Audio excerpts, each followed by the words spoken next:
Design lovers, you have got some serious design issues and you have sent them all to me to help you with, and I am happy to do so. We have been collecting your design questions and pictures for the last few weeks that you've submitted, and I have nerded out on every single one of them and read them all, and today I am going to help you fix them. We are clearing the overstuffed upholstery. We are fixing that weird nook that you have in your entryway, and we are making your spaces so much better. Let's go.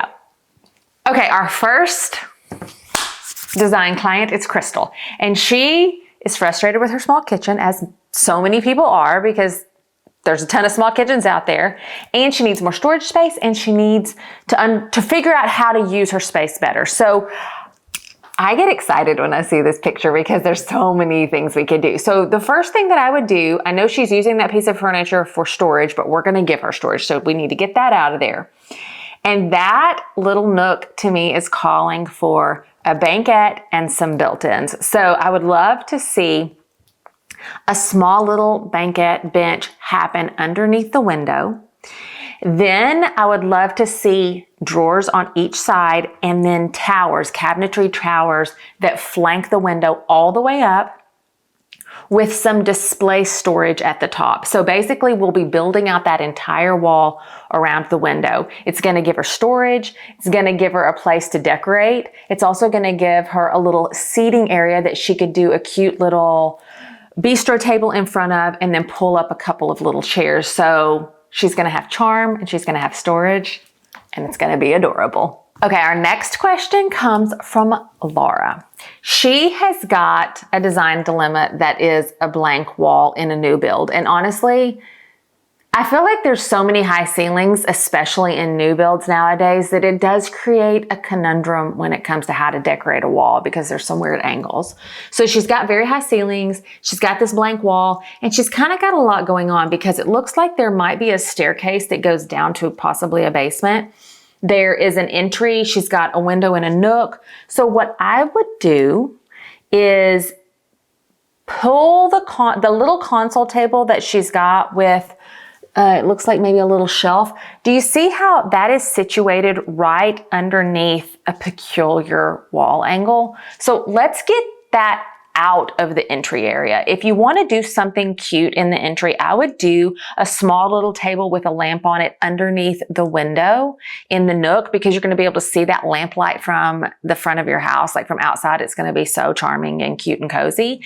Then I would bring a larger console table in, or you could do even like a credenza in, and pull it down past those little pony walls that seem to be a staircase. So I would put it on the big wall, and I would anchor it with a large piece of art or a large mirror, either one. If you want to be able to bounce some light around the space, a mirror would be great.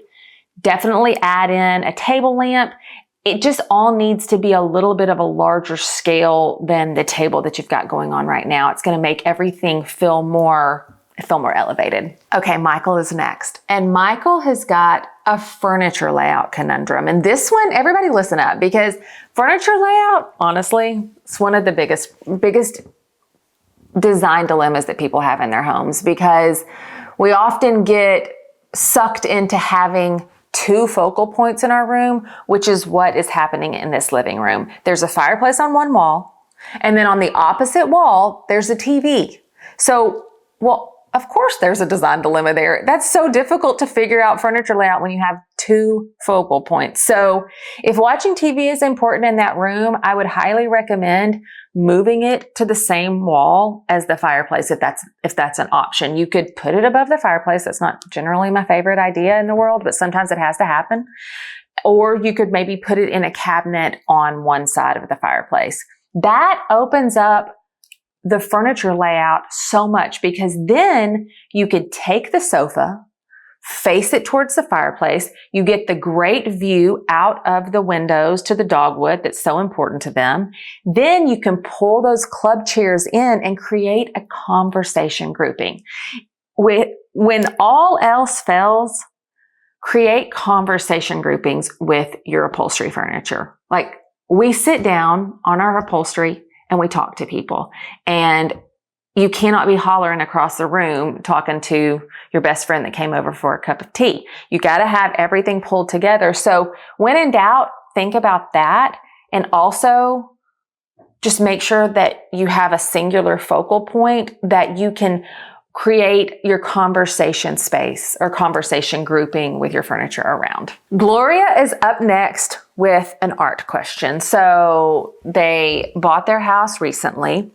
They've got some new lighting fixtures, and she's got questions about how to add art to her walls.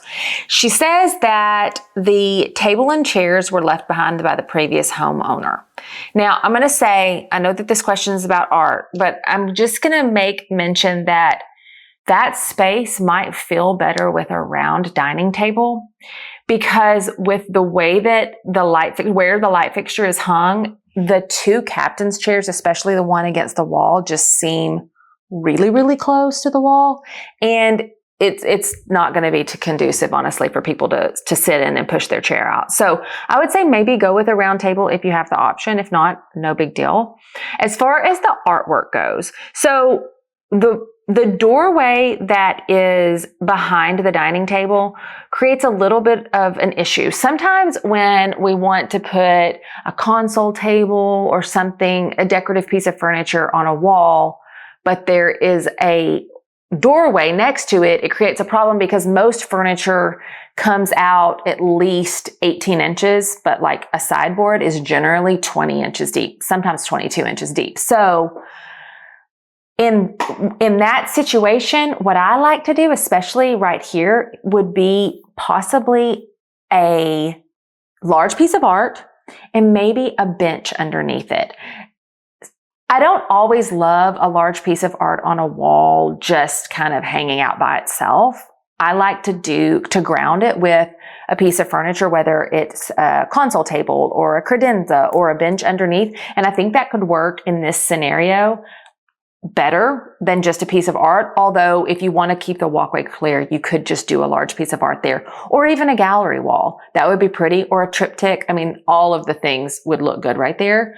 On the wall behind where the chair is right now, the chair that's closest to the wall, that chair's so close right now, I don't think I would even do anything on that wall. But if you were to get a round table, then you could do a large piece of art on the wall opposing, and then maybe a gallery wall, or even like a little series of prints that are behind the chair. That would be cute. That would just make the whole entire space feel elevated, and it would feel full. Right now, it just feels a little bit empty, and I understand where she's coming from. Okay, we're moving on to Kristen. Kristen says that they just bought their first home. Congratulations, Kristen. And she bought a handmade wood bed, and it's beautiful. Absolutely love it. She wanted to base the entire design of the room around it, but she's stuck on what to do on her nightstands. She doesn't know if she should do something wood, or if she needs to have legs on them, or not fancy legs, or all the questions. So this is what I would say about the nightstands and just the bedroom in general. First of all, the bed's beautiful, and you'll love it for years, and it will honestly last your whole life. Looks like a really well-made bed, and I love the wood tone of it. Your bedroom's a pretty good size. So what I would say is let's go for chest-like bedside tables, because you have plenty of space, and it's going to give you a lot more surface area for all your like nighttime essentials, and also a great place to put a large bedside lamp.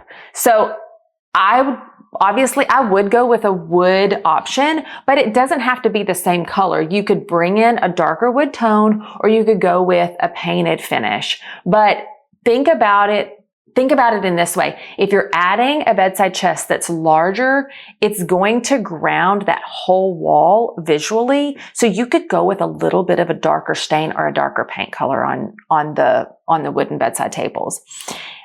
She says that she's got this really beautiful color palette from a gorgeous piece of art and a rug from her grandmother. So I love the color palette that you have going on. I think that you could add in some bedding, bring in those colors. And then possibly even put an upholstered bench at the bottom or at the end of the bed, because you've got the wooden bed with the wooden headboard. You're going to have wooden bedside chests, whether they're painted or stained, either way. So that's just a lot of hard surface materials. The addition of a linear bench at the end of the bed that was fully upholstered, maybe with a really pretty drop skirt, is going to add a ton of softness and ground to this space. One last suggestion would be, when it's time to replace your drapery panels, I would go with a little bit wider panel and bring in some color in your panels, because your room can handle it. It's a good sized space, and that's going to give you more added softness and texture into the room. Okay, we have a bathroom one next. I'm very excited about this one. This one's from Diane, and she's trying to figure out the tile for her bathroom. So she says that she's got a white vanity and a marble countertop, and she's thinking about this gray tile. But she said that she heard that a person shouldn't go with two patterns on hard finishes in a room, and asks, is that true? No, that is definitely not true. I don't even know how you would have the same pattern on all your hard surface finishes in a room. Like, what? That would feel very sterile and very like hospital-esque. So when you're thinking about hard surfaces, generally we're thinking about like bathrooms and kitchens when we're mixing materials. And you can always have multiple patterns and multiple colors and multiple finishes, because that's what brings in depth into your rooms. So I like the gray hex that you're thinking about. I do love a basket weave. All of those options are very timeless and classic. She says that she has white subway tile with white grout above the shower surround. So bring in some interest. You know, I would absolutely say, yes, go with the hex, go with a basket weave, and bring in that gray. I love the gray option. If you do a basket weave, I would say, you know, make sure that you've got some differentiation in colors within the basket weave. If you want to go with a marble, make sure that there's like an inset piece of gray or black, so you've got a little pop of interest. Or you could do a penny. It's one of my favorite things to do in a bathroom, is a penny tile. And a lot of times what we'll do is like a light colored marble penny, and then we'll go back in and pop some of them out and create a pattern with an opposing color in, like, let's say a darker gray penny tile, or a green. We're doing a green in a client's house right now. It's going to be so cute. So you do not have to have the same patterns on all the hard surfaces in your room. Whoever you heard that from they're wrong. So anyways, good luck with your bathroom. It looks like it's going to be really beautiful. You have very classic taste, and it's going to be gorgeous. Okay, I'm so excited about this one. It's an exterior question, and I love exterior design. So this question comes from Claire. She said that she's been updating the interior as time and budget allows, but now she wants to shift her focus to the exterior of her home. The paint on the exterior, she says, is in good condition and should rather avoid repainting the entire house due to cost, which honestly, it's pretty expensive to paint the whole outside of a house, just so you know. The primary color is a green shade, but it doesn't complement the yellow tone of the brick and the off-white accent colors. Okay, I would agree with you there. And I say lean into that green. I love the dark and the light green combination. I think it is so unique, and it looks really beautiful with that big tree out front. I just think it's very, very cozy. So what I would do is take that dark green that's over here on like the area that's around the garage doors, and I would take that dark green and I would paint out all of the cream over here on this side of the house in that dark green. Then I would paint out all of the brick that surrounds the front door as well in the dark green. Also make sure that you paint out the like surround of the storm door right here. And I would actually do that one in the lighter color. If you're going to keep that glass storm door on your front door, I would definitely paint that out in the lighter green. And then make sure that you go ahead and bring that dark green color all the way around the skirt of the front porch. So that's just going to go away. And we're going to talk about plants in a minute because I got some ideas for you. When you pop over to the garage area, I would paint the 2 garage doors the lighter green color that's on the trim. And then I would also paint the area above the garage doors that dark green. So the whole top floor of that split level feels cohesive. Now, I got a couple of other ideas for you that I think can make a really big difference and it would be pretty affordable to do. So what I would do on the front porch is if you can, I mean, obviously you could just paint out the railing in the green. You could keep it as is, but if you were to go in and take this iron railing out, which honestly doesn't feel very cohesive with the style of the house, and you put in a pretty wood railing around the whole front porch and then down this front of the stairs, it's going to feel, the entrance to your home is going to feel so much more welcoming and cozy. I promise. Then I would take that same railing design and take it down to the steps that go down to the driveway. I know that that's an additional thing, but it would make a really big difference on how your house looks and feels. And it honestly wouldn't cost very much to have someone come in and do the railing for you. You could even do DIY it if you wanted to. Okay, last thing. I know that this is a long one, but I'm very excited about it because I think this greenhouse is so cute. I would add in, I don't know where you are as far as like where you live, and I don't know if this particular tree would work well for you, but if it did, I would put a small, maybe a Japanese maple right here in this flower bed, because that's going to just give you some height, which your house needs. You've got this great tree out front, but you need some height against the house, like against the front elevation. So I would put in a small little tree, and the beautiful burgundy leaves of a Japanese maple would look stunning against the screen of the house. And then over here in between the 2 windows that are on this side, I would possibly take out that, I don't know what that is, like some kind of a hedge or something. I would take that out and I might put some type of a small ornamental tree, or you could even do like a holly right there, a tall holly, and then fill in your landscaping so that the skirt of the front porch isn't showing. I mean, we're going to paint it the dark green. It's going to already start to disappear. But if you just fill in with some beautiful, I mean, if you don't want to deal with like the maintenance of perennial flowers or anything like that, you could literally just put some bushes. I mean, put some boxwoods down there, truly. You could honestly probably put like 6 boxwoods around here and over here, and it would change the curb appeal of your house so much. Claire, I hope you do this, and I hope you send me a picture of it because I think your greenhouse is absolutely adorable, and it wouldn't take much to make it the best house on the block.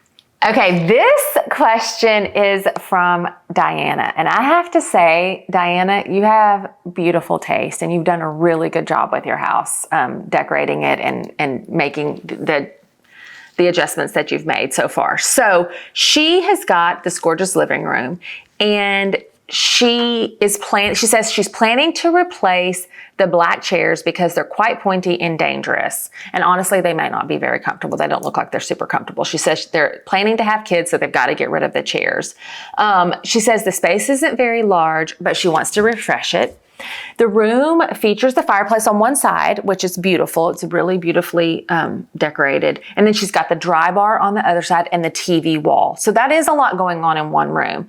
She said she's recently added the picture molding to enhance the area, which, job well done. It looks amazing, honestly. She said the sofa is positioned with the back to the kitchen, and she needs some guidance on color, scale, and furniture choices for the space. The TV wall is quite large, and okay, so she gives me a couple of dimensions. All right, so this is the deal. You are on your way to greatness, honey, because you've done a really good job with this living room so far. So yes, I totally agree that you need to replace those chairs. And a pro tip on just for anybody who's looking to purchase new upholstery is that we I feel like a lot of times we add in pieces that all have a similar look, and there's something to be said about variety. So what I mean by that is if you look at the legs of the chairs, and it's like got that metal kind of just very streamlined look, even though the cocktail table has a little bit more of a farmhouse vibe, it's still got those angular lines. So does the console that's underneath the TV. So we need some variety. My first suggestion, yes, replace the chairs, and I would do something that was possibly fully upholstered with an exposed leg, because your sofa goes all the way, like there's no exposed legs on your sofa. So you have that upholstery going all the way down to the floor. So I would make sure that my club chairs had some type of an exposed leg. Now, one other suggestion, if you don't want to go that route because of where you've got the chairs located, is to do a swivel. Swivel chairs are so practical, especially in small spaces when you've got multiple focal points. So think about that. Now, another suggestion would be that underneath the TV, I would definitely change out that console.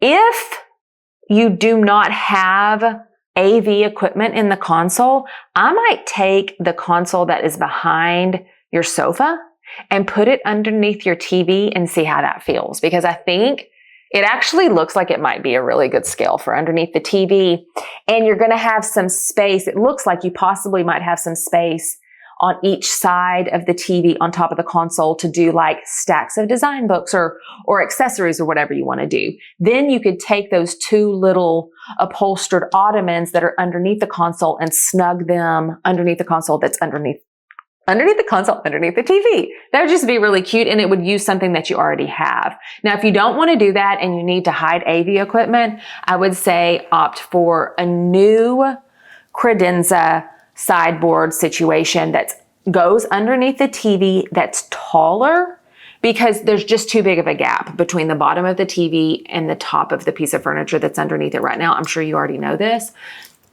And you may need closed storage for AV equipment. I don't know if you do, but if you do, you need something with, drawers or cabinet doors or something like that. So that's going to make that side of the room feel more grounded. Now, I like the dark color that you have over there because I feel like it brings your eye to that side of the space and it balances out the massive, the TV is pretty big, but we all have TVs in our house. It's just part of it and we have to design around them. I might say that a suggestion would be, if you end up not using the console that you have behind your sofa, I would go with a wood tone over there. And then I would definitely go with a little bit of a larger rug, and I would bring in some pattern and color in your rug. A beautiful antique rug in that space would give you so much inspiration for a color palette, and you could pull out the tones that are in your rug. I would, of course, it looks like you might love beautiful, like deep burgundies and greens and blues. And I'm not talking like primary colors here, or even jewel tones, all muted, because I think that would go with your style really beautifully. But find a great rug, pull out some colors, use those colors in some throw pillows, maybe add in some art in the panels. There's these two panels on each side of the TV. I might do some pretty pieces of art, framed art, like a stack on each side. I think that would be really beautiful, and it would make that side of the room feel a little bit more balanced. I also would think about maybe adding in, this is just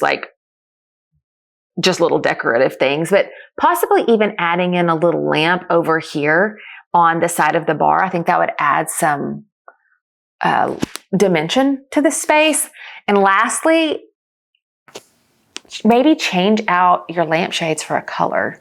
Maybe do a really beautiful pleated, or even if you wanted to stay more contemporary, you could do the shape of shades that you have. You could do the conical shades, but maybe bring in a color that is showing up in your new rug.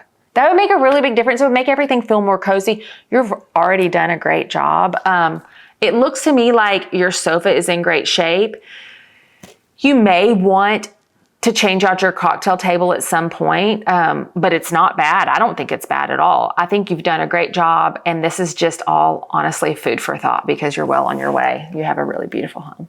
Okay, Patty has a furniture arrangement question, and this is, of all these questions, I would say half of them are about furniture arrangements because that is hard to figure out, especially when you have multiple focal points. So she said, she has a really strange roof line, and the center of the room is the TV and the fireplace. Her question is, does she keep the TV as the center focal point? Does she move the furniture against the window or keep them pulled out as they are right now?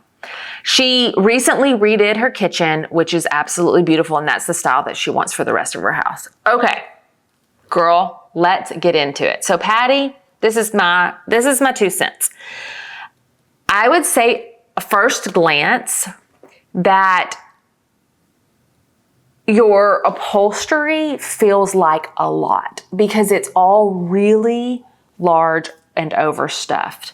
So the room would breathe a lot more if you were able to change out one of those pieces. So I would say, maybe the 2 chairs, those could be switched out with something similar to what you've got over here with like a little bit of a leg and an arm and a little bit more of an open feel, or maybe even the smaller settee could be changed out into something with a leg on it. You just need to add in I would say take something away that has really large overstuffed upholstery look and change it out with something that is a little bit light and airier. It's going to make a really big difference in the room. I know that that's not what you asked, but I just wanted to give you that 2 cents. All right. So good thing that you've got your focal point on one wall. You've got your TV and your fireplace all there together. And I mean, that seems, if that's what works for you and that's what you need to do and that's what works in your layout of your house, it doesn't look like there's really another option other than putting the TV on the opposite wall of the fireplace. And then that defeats the point because if you're watching TV, your back's going to be to the fireplace. If you're looking at the fireplace, your back's going to be the TV. So if you need a TV in that room and you want to enjoy your fireplace, I think the setup you've got going on probably works best.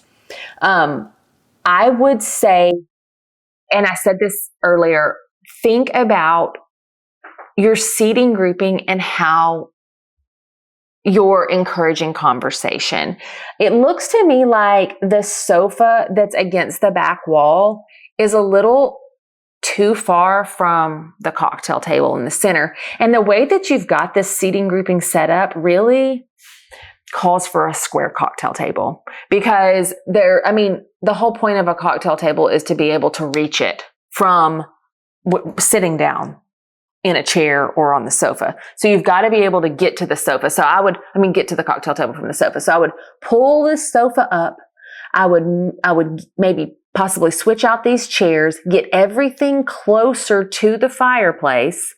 Even if that honestly means getting rid of this settee and taking these 2 chairs right here, putting one of them on this side and one of them on the other side. And then that way you can move the whole seating grouping up. Hallelujah for that. Maybe change out your cocktail table. You definitely need a larger rug for that space, which I'm sure you already know. A larger rug, and I might introduce a little pattern, and it can be very subtle. It doesn't have to be over the top, but maybe a patterned rug. It's going to be great for your grandkids because it's not going to show wear and tear and spills, and it's just going to inject a little personality into your space. You mentioned that you have an issue with the height of your drapery panels, and yes, I do think that you could raise those. It's going to make a big difference in how that room looks and feels, but you've got obviously great taste. Your kitchen is beautiful. You just got a lot of overstuffed upholstery and it's all a little bit pushed against the wall. So bring it forward, maybe add a really narrow console table to that back wall, put a beautiful big piece of art or big mirror above it, some lamps back there, and then get rid of something. Get rid of one of the overstuffed pieces of upholstery. And I think you're going to feel like the room will feel a lot more elevated if you do that. Okay, I loved every minute of that. I hope you did too. I hope that you found some answers to some of the design dilemmas you have in your own home. Now, I'm going to start doing this a little bit more often because I do really want to help out our subscribers with their design questions. So if you have a design dilemma in your home, I want you to submit it to me at the link in the description below, and I will try my very best to get to it. If you've already submitted your design question to me and I didn't get to it today, don't you worry, friend. I will get to it, I promise. I'll either do it in our next video or I will send you a personal email with my suggestions. I love looking at your houses, and I love that you want to make your spaces the very, very best that you can. Now, if you're ready to really get down to business and design your dream home, I've got something special for you. I've created an interior design masterclass that takes you through the entire interior design process from the very beginning, from defining your style, figuring out your floor plans, looking at what you've got, furniture layouts, picking out fabrics, all the things. Like, it takes you from the very beginning stages, planning, budgeting, all the way to the very end where you have this beautiful, beautiful home that you have designed yourself. So if you're interested in that, I want you to check that link out below as well. And if you need more design inspiration and you want a little bit more insight on how to decorate your space with some really great accessory layouts, I've got a video that you will absolutely love, and I will see you there.